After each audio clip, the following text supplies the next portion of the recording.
जय हिंद मित्रांनो, बांधकाम कामगारांसाठी महत्त्वाची बातमी. बांधकाम कामगार महिलांचा तहसीलवर धडक मोर्चा. काही मागण्यावर समाधान तर उर्वरित प्रश्नासाठी प्रशासनाकडे निवेदन.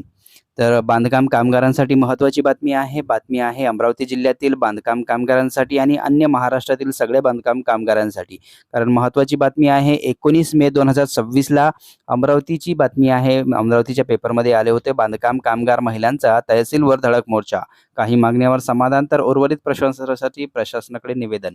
तर निवेदन देण्यात आलेले आहे. बांधकाम कामगारांची जे महिला मोर्चा आहे, महिला संघटना आहे, त्यांनी निवेदन दिलं होतं. अमरावती जिल्ह्यात जे बांधकाम कामगारांना essential kit, safety kit, dinner सेटचा अपॉइंटमेंट बंद आहे, अन्य योजना बंद आहे, ते तात्काळ सुरू करण्यात यावा.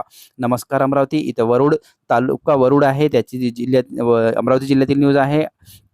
बांधकाम कामगारांच्या विविध प्रलंबित मागण्यासाठी शहरासह तालुक्यात महिला कामगारांनी एकत्र येत प्रशासनाचे लक्ष वेधले आहे. या महिलांनी प्रथमच आमदार चंदू यावलकर यांच्या कार्यालयात भेट देऊन आपल्या अडचणी आणि मागण्या मांडल्या आहे. यावेळी काही मागण्याबाबत सकारात्मक चर्चा होऊन काही प्रमाणात समाधान झाल्याचे महिलांनी सांगितले.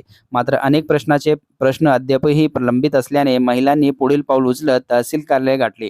तहसील कार्यालयात महिलांनी तहसीलदार रामदास शेळके यांना निवेदन सादर करत बांधकाम कामगाराच्या प्रश्नाकडे तातडीने लक्ष देण्याची मागणी केली. प्रशासनाच्या विविध योजनांचा लाभ वेळेत मिळत नसल्याचे खंत व्यक्त केले.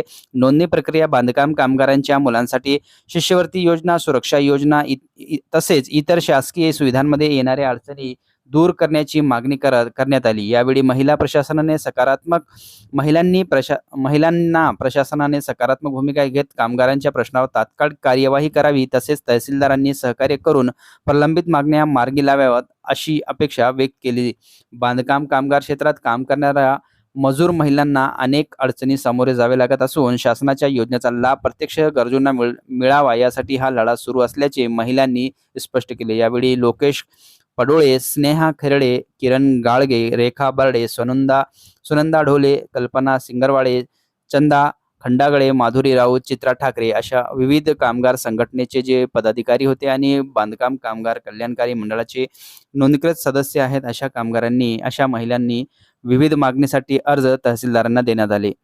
तर मित्रांनो, ही माहिती तुम्हाला कशी वाटली आणि अमरावती जिल्ह्यात लवकरच याच्यावर तोडगा निघेल अशी अपेक्षा करण्यात येत आहे. आणि समोरची माहिती अपडेट पाहण्यासाठी चॅनलला सबस्क्राईब करून ठेवा. पाहूया पुढच्या व्हिडिओमध्ये. धन्यवाद.